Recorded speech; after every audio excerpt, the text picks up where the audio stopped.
I am on here a little bit early. Today. Sometime.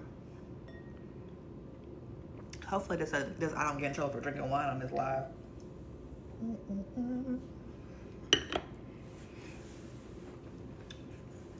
I need to post. I want to come on here and talk about.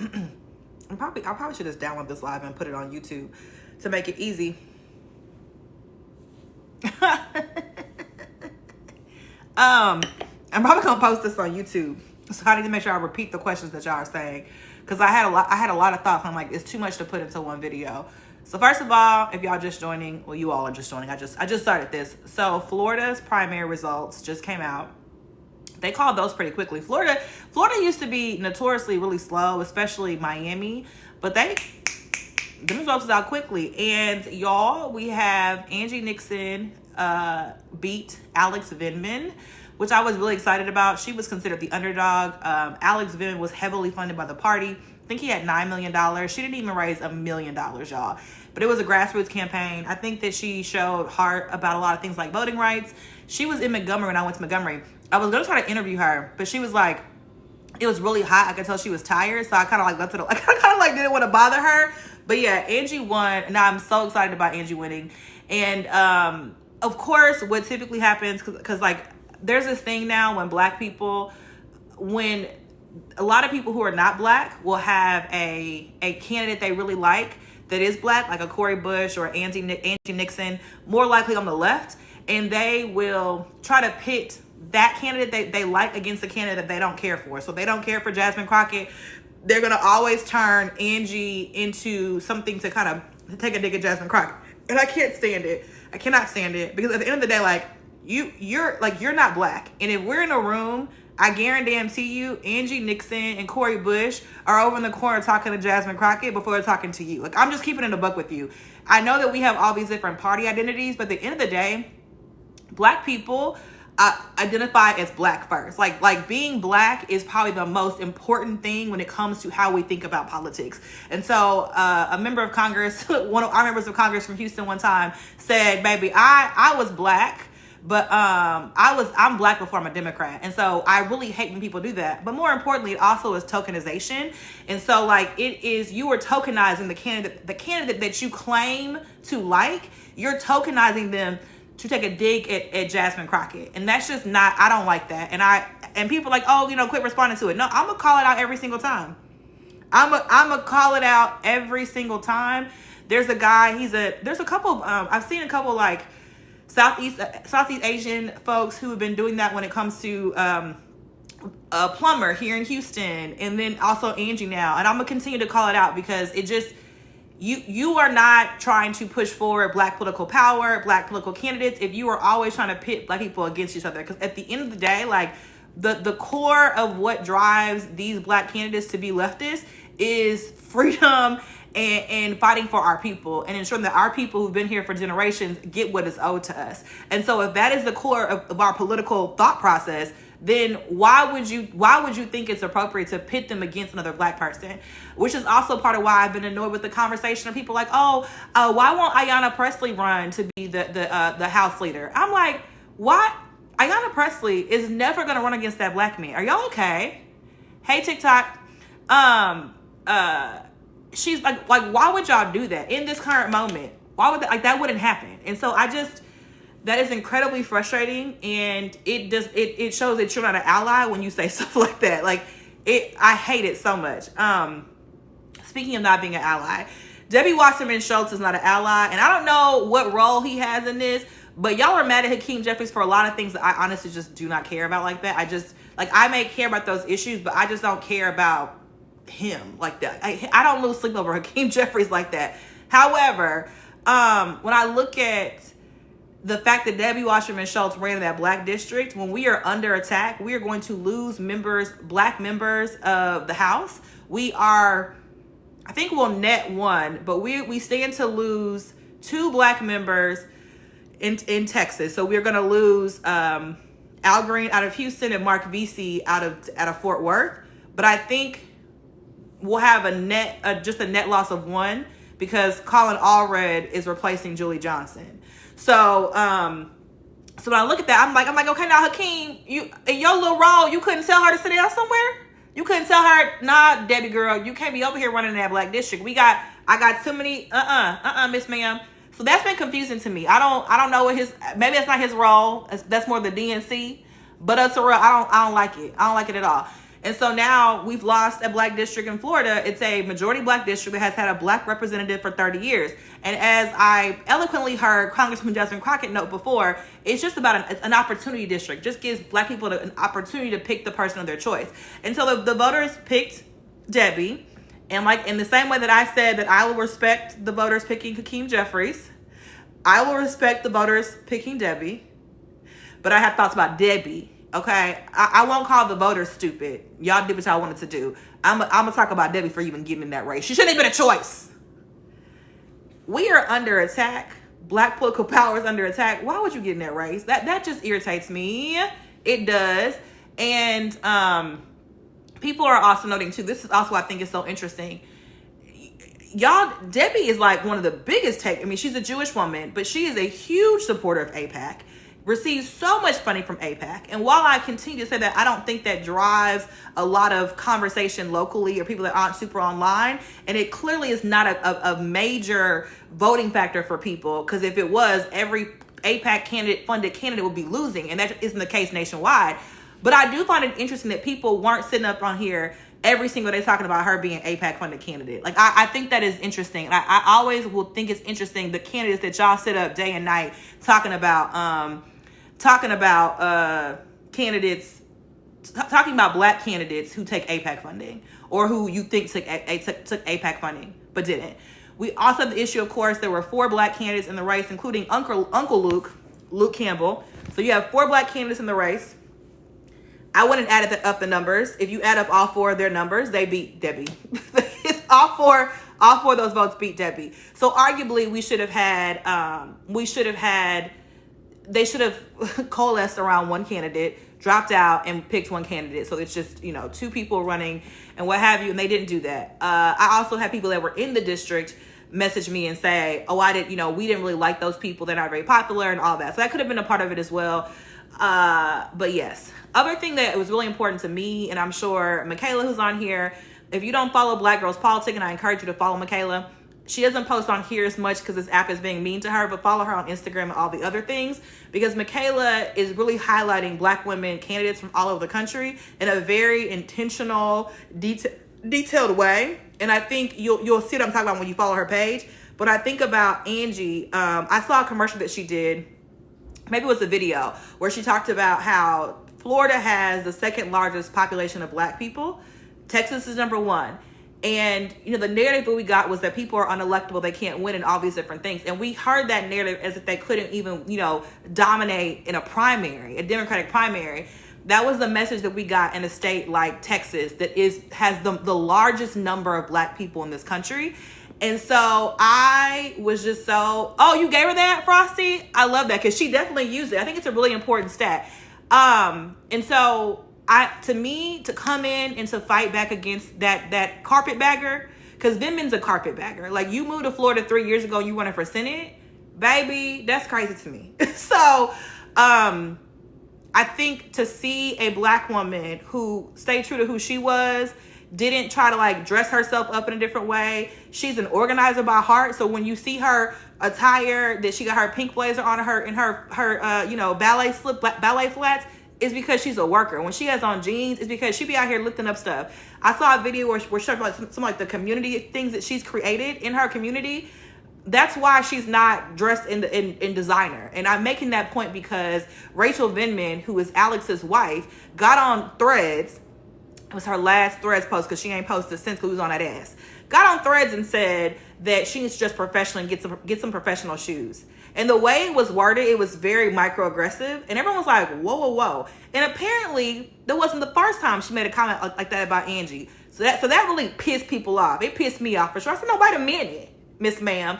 And let me tell you something. If you on the Threads and you have the ability, exactly. She out here working. She out here getting her hands dirty, up here working for the people.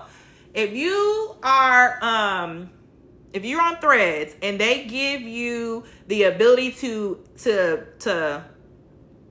vote on or write community notes, please go do it. Because if you go slide over to Rachel Vindman's last post right now, you'll see a community note written by yours truly.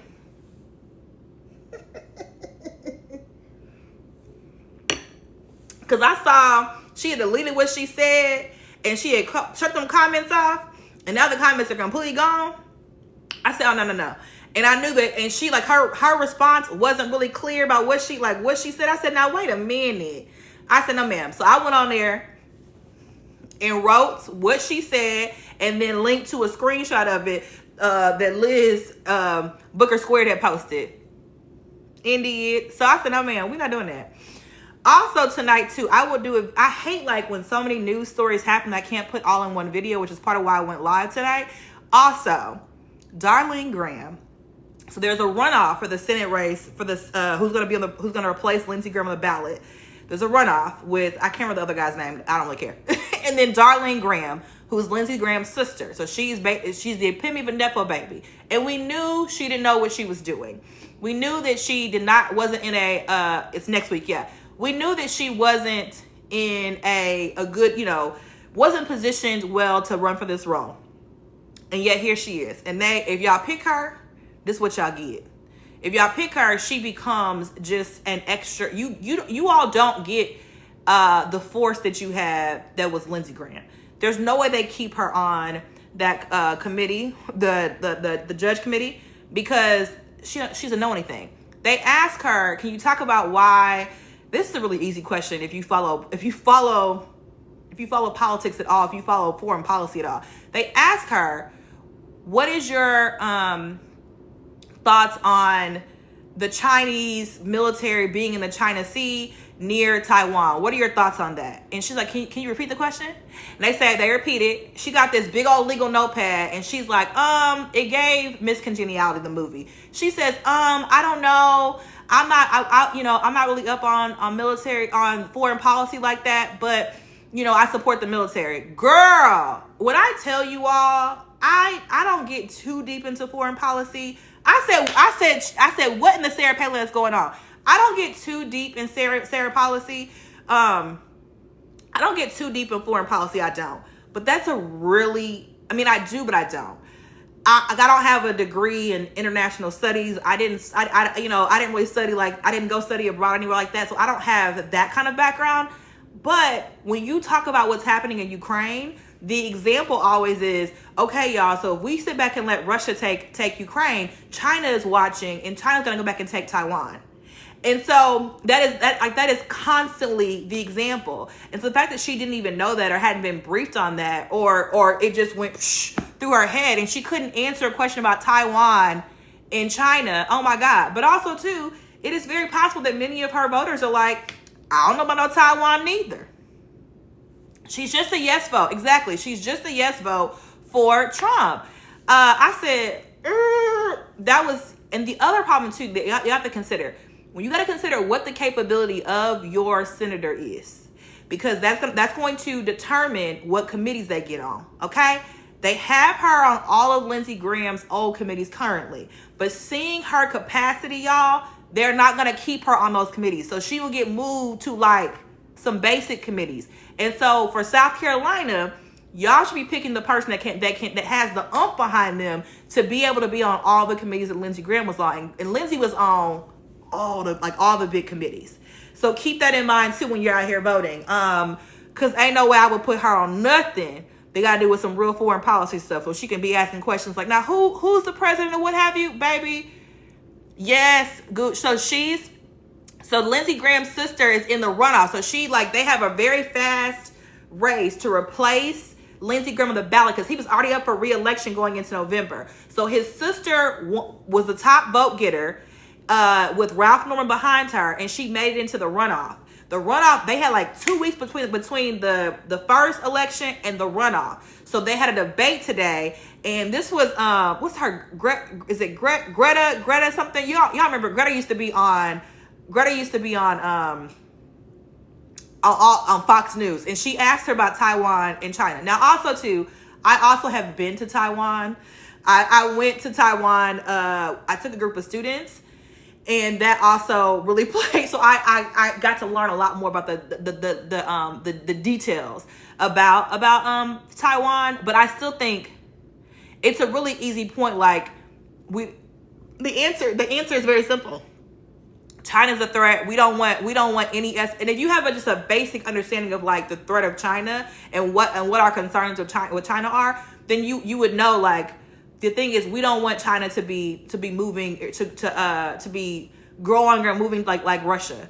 And then your brother, the reason why he gone on the glory is because he probably was getting some damn blood clots and some health issues from that flight he just got back from Ukraine. So the fact that you, like, it's very analogous to Ukraine. I was like, okay, girl, why you gonna know that? That is concerning to me. But y'all gonna vote for her. Just how y'all voted for the Kim Paxton here. Every time I look at this, I'm like, there's just no reason why y'all should have picked Kim Paxton. Like, this is stupid. And there was no poll ever that had a Democratic candidate, Crockett or Tallarico, polling higher than Cornyn.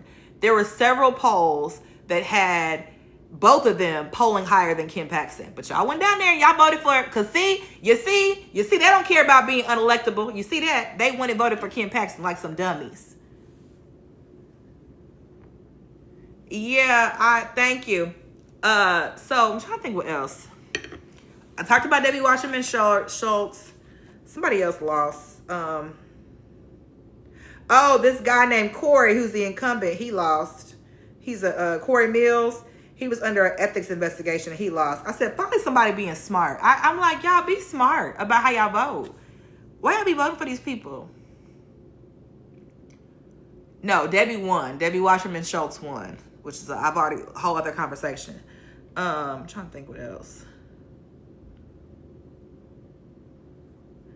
Other thing, talk about Debbie again. I'm going to download, look, Uncle Luke came in last, and he part of the reason why Debbie won. We're going to have a conversation about that. I'm going to probably put this whole thing on YouTube because it's got several points I want to talk about. Okay, so if you missed part of this, it's going to be on YouTube later. I'm going to download it and upload it to my YouTube. Yes! Okay, that's something else I wanted to talk about. Okay, y'all. So Francesca Hong, I will come back to Debbie Wasserman Show, but I can't just do it in the next, like, if I do it twice in 10 minutes, it's annoying to people. Okay, so Francesca Hong, who lost in Wisconsin. Remember how there was all this polling coming out that had her 20 points ahead? Well, now one of the companies that did the polling that had her so far ahead, they are now saying that their polling was a social experiment and basically made up. And it got published and pushed all around. I think that there was actual legit papers that published that poll data that had her 20 points up. And I'm over here like, this should be illegal. Like, this is fraud. And I thought about it, I said, maybe I'm being hyperbolic here. Then I was like, the lawyer in me tapped in. I said, no. This is fraud. This is fraud. It was crazy. Had her 20 points up. I don't know. I don't think election interference, but you have presented this for certain reasons and all that. I just think there's some kind of wire fraud in here. I don't know. I was like, no, and people were saying there was some ownership on the people that published the polls, even like those, like, there's pages on social media that just publish polls. People were saying that it is, I don't think a campaign, I think it was independent. What I think was interesting about it was people like all these little Twitter pages and Threads pages, they run to post polling data. Like, there's pages, all they do is post polls. And they were like, it was irresponsible for them to post this poll from this entity they had never heard of before. This was their first poll. And you should, before they ever get posted and shared this widely, you should see if the poll they released ends up being accurate. You know, like if that one poll, that new company that we never heard of, they actually got this pretty close.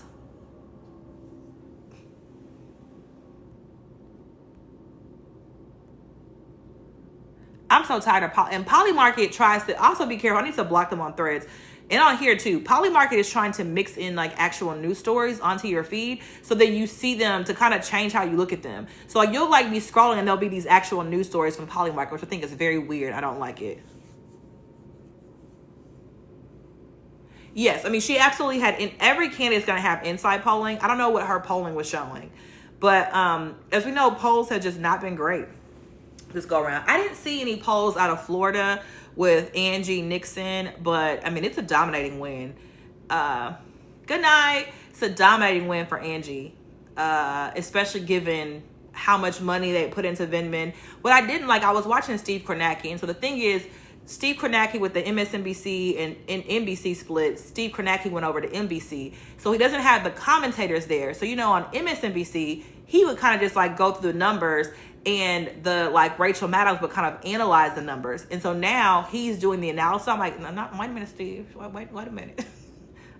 Why you say that? So you got Steve saying stuff like, oh, you got Steve saying stuff like, I didn't like, you know, oh yeah, they went very, very far left. Oh, you know, the Democrats were pouring money into Vindman because they thought that he could actually beat Ashley Moody, but now they won't be able to win. What that mean, Steve? I didn't like that.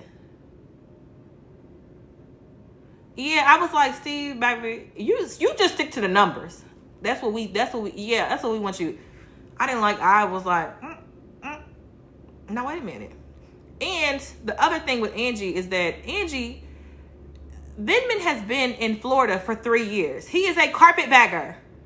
He just got there. I think it is crazy to move to a state like Florida with such a rich history, with rich political history, rich culture, all these different things. Like, this ain't like, why would, like, to go there and you've been there for 3 years, you're going to run for Senate?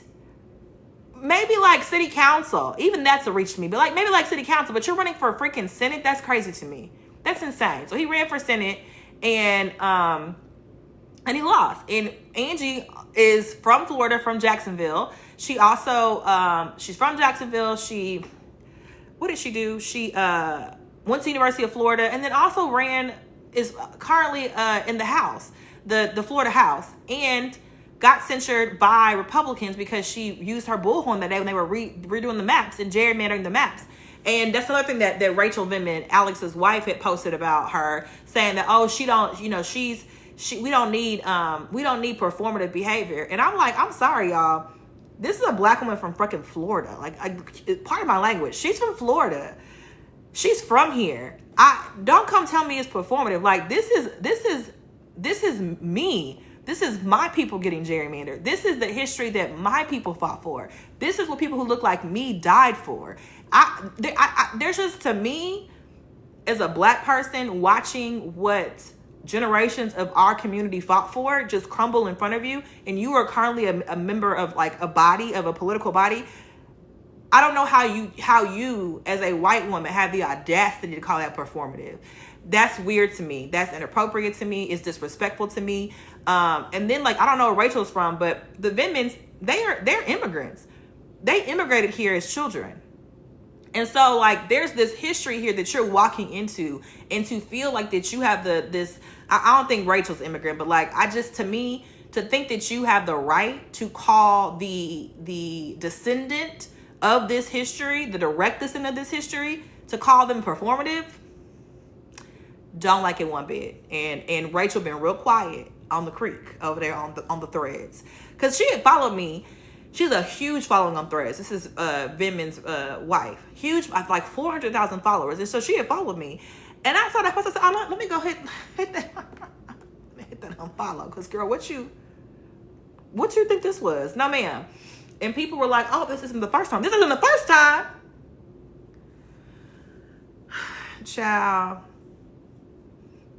To pick that man to go down there and run in Florida, they thought he was going to be able to win the Republicans.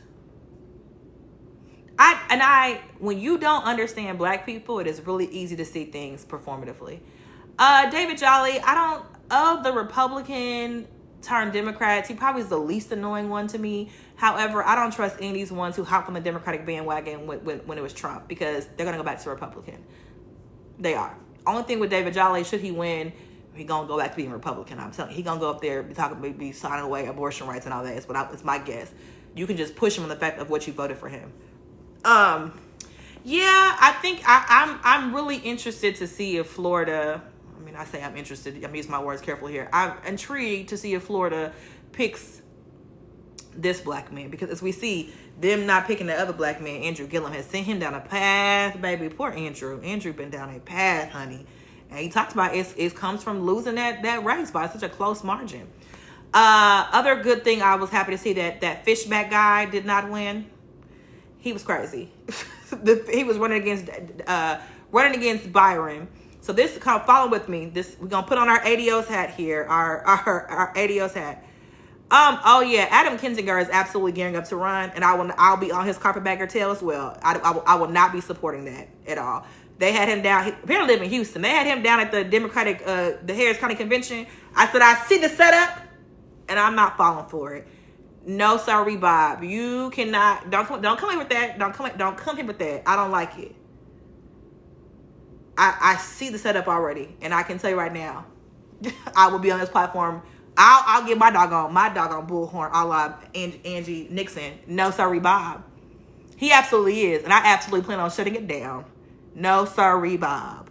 I'll be at them doggone events. You're a Republican. How do we trust when Trump is on the fact that you ain't gonna go back to being a Republican? How do you come to a place like Houston with a very rich history and think that you're gonna run for this state? You only been here for 2 weeks. I'm gonna be asking all the questions, because like, what we talking about here? Don't like it. I don't like, if you just moved here, you shouldn't be able to run for no office like that. Anywho, back to the Fishback guy. So during the election, I'm putting on my ADOS hat. I'm putting on my Foundation of Black American hat for a second, because I think this is all, I'm not gonna be seeing the bubble, but I think this is all interesting. So when Kamala Harris, they were saying that Kamala Harris was not black. I knew they were saying that Kamala Harris is not black in the sense of that she isn't a descendant of African American enslaved people. So then Byron started saying that she wasn't black, and I was cackling because, one, if Byron is saying that she's not black because she's biracial, Byron, your kids are biracial. If you're saying she's not black because she's not a descendant of enslaved people from this country, from this soil, neither are you. He from the Caribbean. So I was like, what are you talking about? It was very stupid, and I didn't like it. So fast forward, Fishback, it was mad because Byron was getting all this money. And he was like, where he getting this money from? And he said, he's a slave to corporate dollars. And so Byron was like, this is so racist that he called me a slave, this, that, and the third. And I take issue with the Byrons of the world, the Tim Scotts of the world, that you use your platform and say that racism doesn't exist anymore, and this party isn't racist. And when they call you something, now they racist. I don't like that. So he called him a slave, right? And I was like, well, that's inappropriate, but I'm not gonna be out here defending Byron. Fast forward. The ADOS people reach out to Fishback. He goes on Tucker Carlson's show, and they have a whole conversation about Byron being a tether. My video on that is actually like picking up speed again, because people are looking up Fishback. They have a whole discussion about Byron being a tether, which is this inappropriate term, I think, that the ADOS movement uses about uses about people who are immigrants or descendants or like second generation immigrant. I was over here, I said,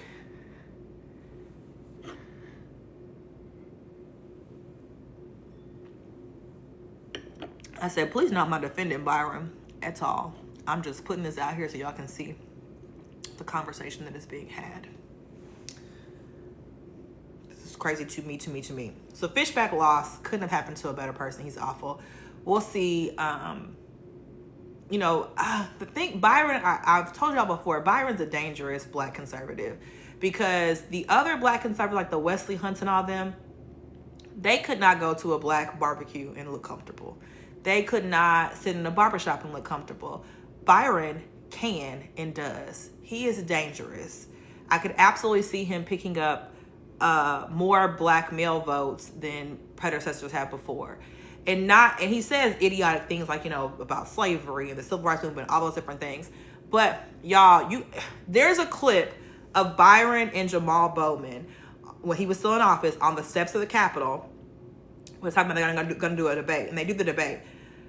You know how all those Republican, the black Republicans are like those corny guys who never hung out with black people. Like, you can, and I don't mean that's a negative, that's just the facts. They look uncomfortable in majority black spaces. That is not Byron.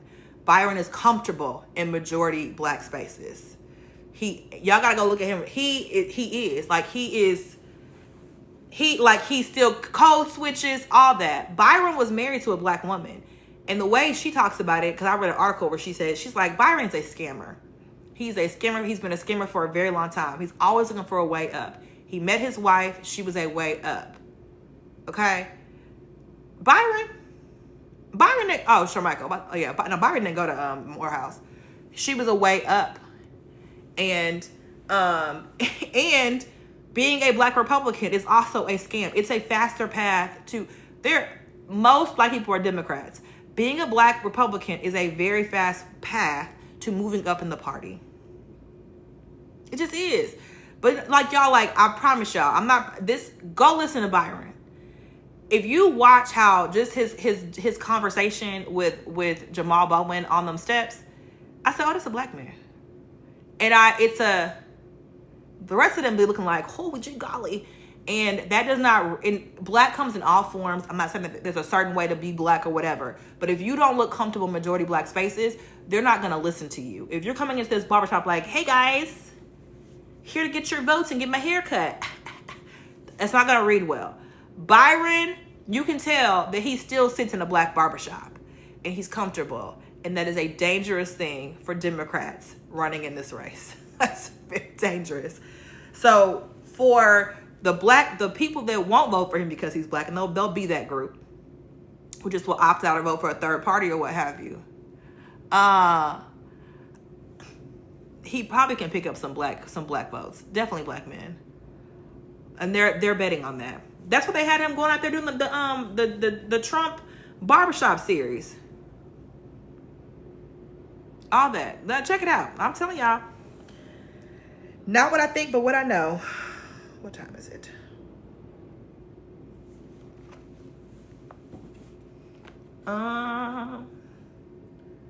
What else? Oh, Stephen A. Smith. I did a video on that, but the Stephen A. Smith of it all.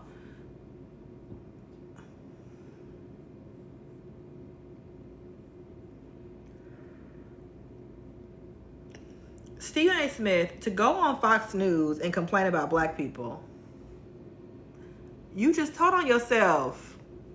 You just proved the point. Like, what are we doing here?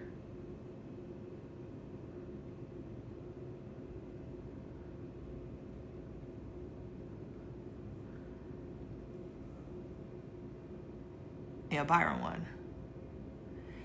Yeah, NABJ, I'm like, people are like, well, it's wrong in the organization. No, it's not. The organization has to stand on something, and he's been absolutely awful to black women, all of that, in a time where it's not necessary.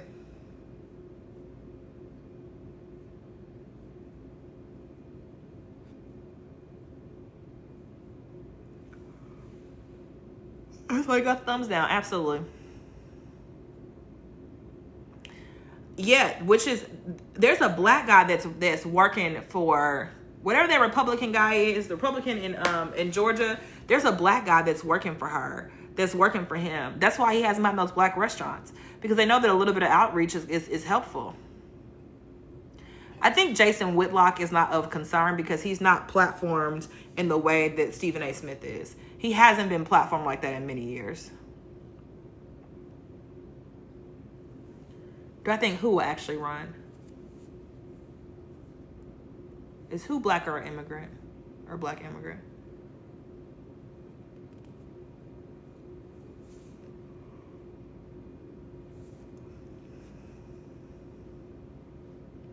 No, Stephen A. Smith is not going to run. He gets on my nerves.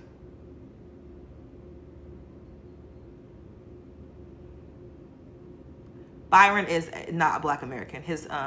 He's from the islands. Both his parents are from the islands, which is part of why his commentary calling Kamala Harris not black was crazy, because there's kind of two ways to look at her not being black. One is that you don't think she's black because she's biracial. Her mother was Indian American. Byron's kids are biracial. So why would you say that? Or you are following the ADOS movement and saying that she's not black because she is not the descendant of American enslaved people, but neither is Byron. So it was a weird commentary to say and inappropriate all around.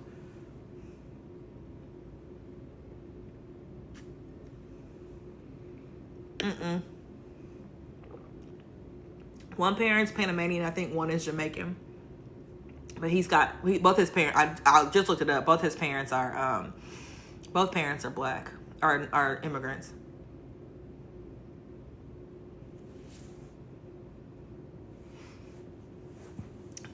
I love a nice, I debated going to give me something sweet, but I was like, I should lay out the desserts. But it's been a crazy year. It's a rosé I got at Whole Foods the other day. I don't really I have a lot of drinks in my house, but I'm always they require me to go buy something to mix with them. Like my bar cart is always full because I don't really drink enough to go through, and I haven't had anything in my house in a while.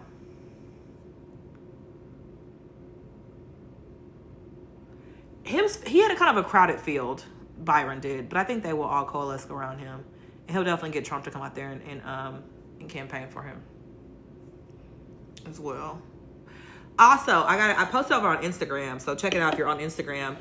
Be sure to follow me over there. But I went to the Iowa State Fair. I've been posting my videos from that. And so today, Pete Hegseth went to the Iowa State Fair. He was there campaigning for this guy named, what is his name? Zach Nunn. I was going to say David. He was there campaigning for a guy named Zach Nunn. Zach is the current member of Congress from the Des Moines area where the state fair is. He is one of the target seats. He's seen as one of the most flippable seats in this country. I think he's in a +2 or +4 district.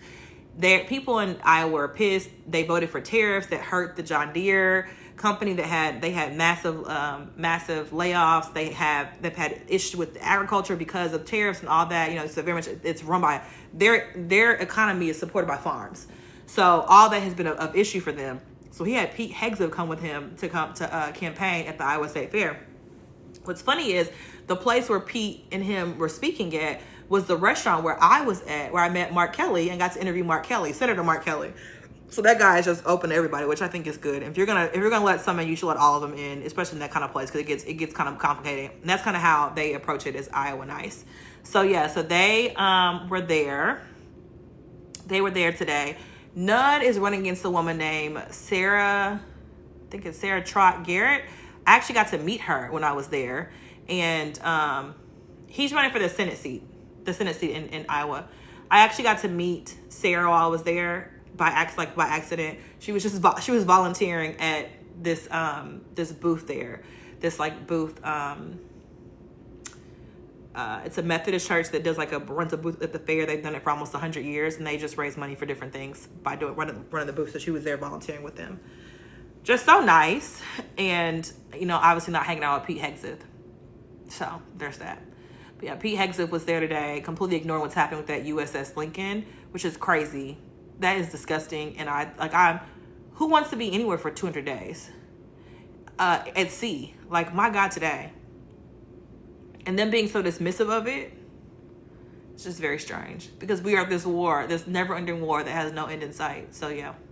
Also I'm up on that lady Natalie, who people are like, either she's the nurse for the president or the mistress, is what people say allegedly. Even though John Ossoff did not actually say mistress, he kind of alluded to it, but he didn't say that. She's that girl that one of the few people he let off the decoy plane. Well, I did not realize until after I did my video that, what's his face? Marco Rubio was left on the decoy plane. How do you leave the Secretary of State on the decoy plane? The decoy plane that if this plan plays out, Iran is going to attack the decoy plane and kill everybody on that plane, thinking they killed you. I was like, what is happening? Foolery. Why wouldn't y'all just, And they had no idea they were on a decoy plane. They thought he was on the plane.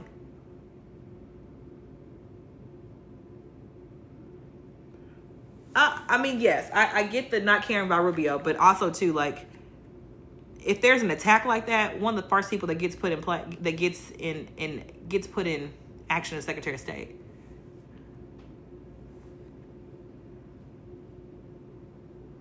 I don't know who Lee is. Is Lee one of the people that ran against, that lost in that Senate race, that state Senate race? Yeah, apparently Carolyn was never on the plane, even though MSN now said that she was. But people keep saying that she's on maternity leave. She's not. She's been back for a month. Yes, Jenny, I have a video on that. Oh yeah. I'm not surprised. Texas was never. It's interesting, and this may be the downfall. Texas has never really been as MAGA as other places was. Like, that's Trump never really won big here. Texas. They call it the Bush Republican. Bush is from Texas. It's not surprising that the kind of Bush Republican prevailed. Even though Abbott is Abbott, Abbott's not, he has policies that are aligned with MAGA, but he doesn't have the kind of MAGA approach like Trump does. It's a little different. Kim Paxton has a MAGA approach, but Abbott is very harmful. It's not me saying that he's not harmful, but he's very Bush Republican to me. He does like culture war stuff, but in a different approach than Trump does. But all the same, I'm not surprised people are running for MAGA. They're telling me it's not polling well, especially in Tarrant County, some of these extreme things. But there's been this conversation that I've seen Tallarico say this, as well as the governor candidate for Dems in Iowa talked about this. This idea that one party rule is not good, no matter who it is, even California or New York. Also, remember, I always tell you all that even Democrats in Texas do not want to live in California. Like, we don't aspire to be California. We don't see California or New York as these utopias. We don't. And Gina said that on her MSN Now, and was like, Greg Abbott is trying to turn my Texas into California. And I was like, I tell you that all the time, that we do not aspire to be y'all. Y'all are not this grand country on the sky and on the hill. Like, we don't aspire to be y'all at all. No. So, what was I saying? So I'm not surprised that they're trying to kind of go away from that. Even Abbott and what he's running on. He's running on, his ad is really bad, especially for a long-term incumbent. The proposition to you as a long-term incumbent should be, listen, things are going great, right? Like, you've got all the things. Like, life is great for you. I'm gonna make it better. Like, let me continue doing, let me just continue doing what I've been doing. But to not talk about any major wins, to skip over vouchers, education, to talk about the threat of trans kids when we all started playing soccer co-ed. Like, it's so stupid to me. It's a really weird thing to me to put into a commercial. And I think anybody that goes down, I think transphobia is ridiculous, first off. But anyone that goes down to the voting booth to vote based off of sports, I'm going to go down here and make sure, that's stupid. It's stupid. We're voting for the safety of girls. No, you're not. It's quite literally stupid. To talk about, I'm going to help support property taxes. You've had the opportunity to do that for a long time. And in fact, this last session, what's his face? Dan Patrick, to his credit, can't stand him either. Don't vote for him. But Dan Patrick was like really big on that this last session, and Abbott just like skipped over it. So, very strange. It's very strange commercial. It's everywhere. I was watching the KPD trial today. Nothing really big happened today from what I could tell. But I was watching that trial today, and I got Abbott commercials. I got Tallarico commercials. Other thing I would say, if you look at the numbers from Angie Nixon, it should inspire everybody to be more. It should inspire people to be more excited about Angie, and excited about what Gina can do from a grassroots standpoint. You all are screaming about, I want her to have ads. And like I said in the video, Gina's never going to be able to compete with Greg Abbott when it comes to ads. Let it go. Tallarico couldn't compete with Greg Abbott when it comes to ads. And he's got a lot of money, but he don't have Greg Abbott money. He's got a lot, but Greg Abbott still has more. Greg Abbott has more saved and banked without even having to go campaign.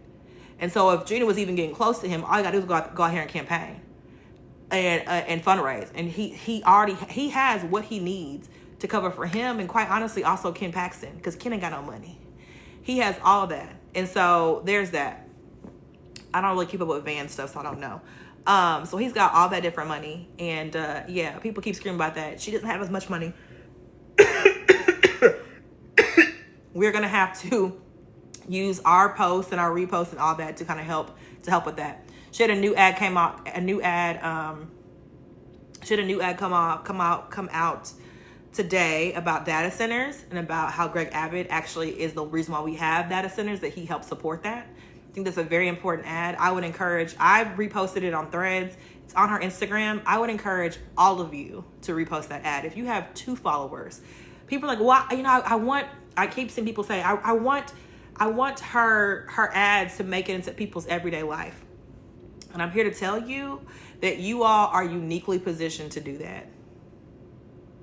I'll repeat that. You all are uniquely positioned to do that. On your social media feed, particularly when you all are not, when you don't post political stuff, if you post that, people are like, oh, Susie doesn't really post that often. What's this ad about? Oh, wow. Put in your group chat, all those different things like that. So like, you are looking for Gina to do the work or content creators to do the work, when you all actually are better positioned than we are to ensure this information penetrates into spaces that our algorithm is never going to push us. So if you got 2 followers, all that, share, spread it. Lord have mercy, Mags. You've been going through with these things. They don't like us reusing clips. I did share it on Facebook because Meta don't really be tripping like that. But TikTok and YouTube, they be tripping. But you can just also, she has it on Instagram. She's reposted it. You can just repost that onto your stories. You can repost it on your Facebook page. All those different things make a big difference. So everyone's always screaming about what she should do, what she needs to do. Is that Sherelle? Sherelle, is that you?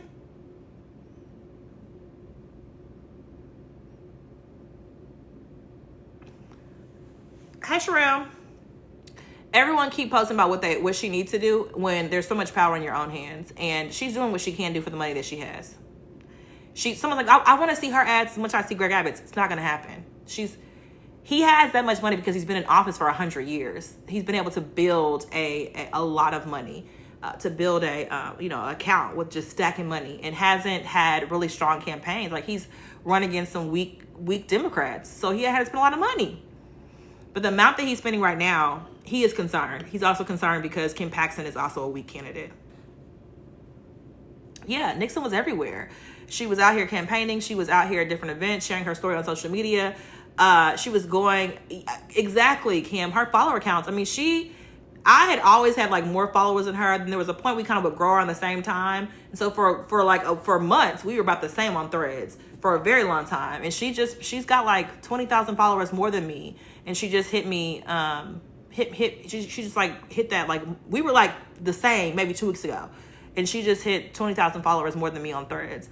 So she is growing at it's an increasing pace. So she is picking up steam in an organic way. So when people come on here and try to like undercut that, I'm going to talk about it every time. Like that girl, Sarah, I was on Sarah's ass. I know she was over there like sick. Because every time she posts, I'll be right there posting with her. And then her friends got my comments. I was talking to the friend. And then I'm good for this too. This is my favorite thing to do. I go look at your page. And I go look at your page. I want to know who you are. Like, if you're a political science professor, I'm going to be asking you, why are you a poli-sci professor saying these crazy things? I'm going to ask you these things, right? So her friend, I said, okay, Miss Chicago. She freaked out. It was in her bio. So I was like, okay, Miss Girl, you're not even from here. You just got here. Then I was like, oh yeah, I said, y'all do content on perfume, which is fine. Like, I think it's important for non-traditional political creators to do this kind of stuff like that. Like, I think it's absolutely important.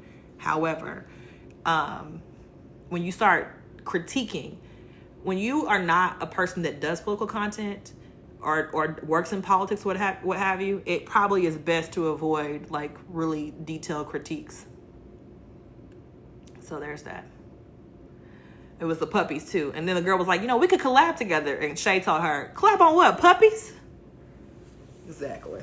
But okay, I don't want to be on here too long. I just wanted to talk about, I was like, it's easier to go live than to do a video. So I'm going to download this and put it on YouTube. If you don't follow me over there, same name, Black Girl See Brunch.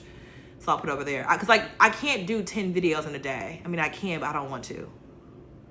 That's part of why I go live, but there's like a lot of things to talk about and then post on Threads. So, ciao. Selena was a mess. But yeah, y'all have an awesome, what is today? I've had to leave my house every day for the last like 7 days, except like one day. And if, like, yeah, I leave my house every day, but I don't have to. Like I may say, oh, I'm gonna go to the store. I'm gonna go get me something to eat. But like having to leave my house and be gone for hours and to like get dressed up to leave my house, like having to be presentable, because mostly I'm just like in sweats leaving my house, but having to be presentable to leave my house, it's a lot. She should have a campaign email. I don't know. I have people, I know people on the campaign. So there's that. All right, friends. Congrats again to Angie Nixon. I'm gonna keep an eye on Debbie Wasserman Schultz, because you're gonna be in that seat. You're gonna be out here advocating for Black people, the majority of their constituency. That's what I need to see happening. I'm still annoyed with that. But y'all have a good one. We'll be back. I think there's another. Was Alaska today? I think Alaska's is today too. Let me look. But obviously their time zone is much later. Alaska primary. Debbie won. Debbie Wasserman Schultz won. I think Mary is going to win. People are mad at Mary. Mary don't take no endorsements. But you should also never be mad. I'm also in love with the two Dans. This other Dan is running against they're both Dans. I love it. Never be mad at people not taking endorsements from places like Alaska. Alaska is its own country. You know, it's its own beast. Sometimes some of these places are not, they have a very different politic. And so it shouldn't surprise you when they do that. Shouldn't surprise you or offend you, in my opinion. The right Sullivan, which is hilarious. So, all right, friends. Good night for real this time. Bye.